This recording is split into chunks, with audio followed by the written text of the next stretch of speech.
Hola teman-teman penikmat film, balik lagi di Ikal Review. Kali ini gue bakal bahas salah satu remake live action terbaru dari Disney, Snow White. Film ini diharapkan bisa membawa kembali keajaiban klasik tahun 1937. Tapi, apa hasilnya memuaskan? Atau justru jadi remake yang nggak perlu? Yuk kita kupas tuntas.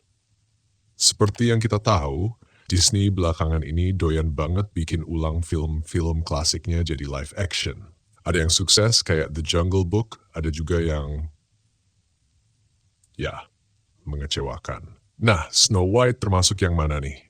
Sayangnya, setelah nonton gue harus bilang film ini gagal dalam hampir semua aspek. Mulai dari acting yang kurang bersemangat, CGI yang di bawah standar, sampai musik yang gak meninggalkan kesan. Pokoknya ini jadi remake yang gak perlu.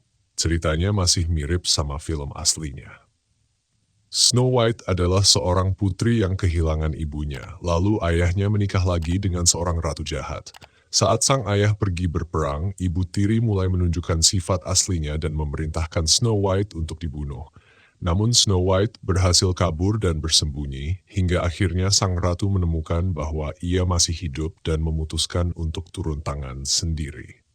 Oke, pertama kita bahas aktingnya.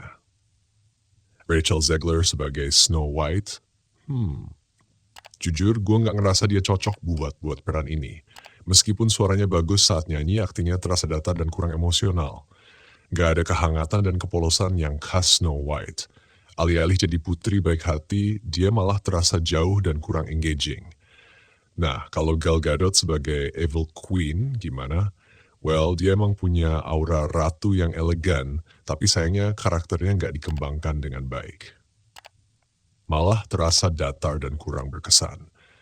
Jadi, meskipun aktingnya nggak jelek, nggak ada sesuatu yang bikin dia menonjol sebagai villain ikonik. Sekarang, kita masuk ke visualnya. Disney dikenal sebagai raja animasi dan CGI, tapi entah kenapa di Snow White ini, CGI-nya malah kelihatan murah dan nggak rapi. Hutan ajaib yang seharusnya kelihatan megah malah kayak latar belakang game murahan. Ditambah lagi, para kurcaci yang dibuat dengan CGI juga kelihatan aneh dan nggak natural. Nggak ada pesona yang bikin kita peduli sama mereka. Serius deh, ini film berbudget 250 juta dolar, tapi hasilnya kayak gini. Kek mana lah?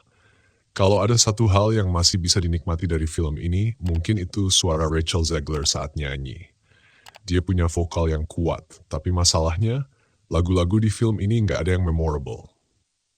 Berbeda sama soundtrack asli yang punya lagu-lagu ikonik kayak Hey Ho dan Someday My Prince Will Come, di sini malah terasa generik dan gampang dilupakan. Kalau kalian keluar dari bioskop dan nggak bisa nyanyiin satu lagu pun, berarti ada yang salah dengan film musikal ini. Jadi apa yang bikin Snow White gagal? Well, pertama, film ini kehilangan jiwa dari animasi klasiknya. Sutradara Mark Webb mencoba bikin versi modern, tapi malah kehilangan pesona aslinya. Kedua, CGI yang buruk malah bikin film ini terasa hampa.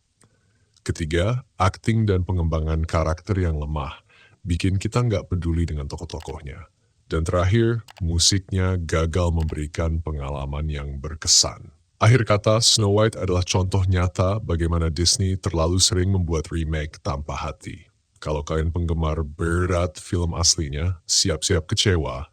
Karena film ini kehilangan semua keajaiban yang bikin Snow White tahun 1937 jadi mahakarya. Gua kasih skor 4 dari 10. Kalau nggak ada Gal Gadot dan nyanyian Rachel Zegler, mungkin bisa lebih rendah lagi. Gimana menurut kalian? Apakah Snow White layak ditonton atau lebih baik dilewatkan aja? Tulis pendapat kalian di kolom komentar ya. Jangan lupa like, subscribe, dan nyalain lonceng notifikasinya biar nggak ketinggalan review film terbaru dari Ikal Review. Sampai jumpa di review berikutnya. Bye!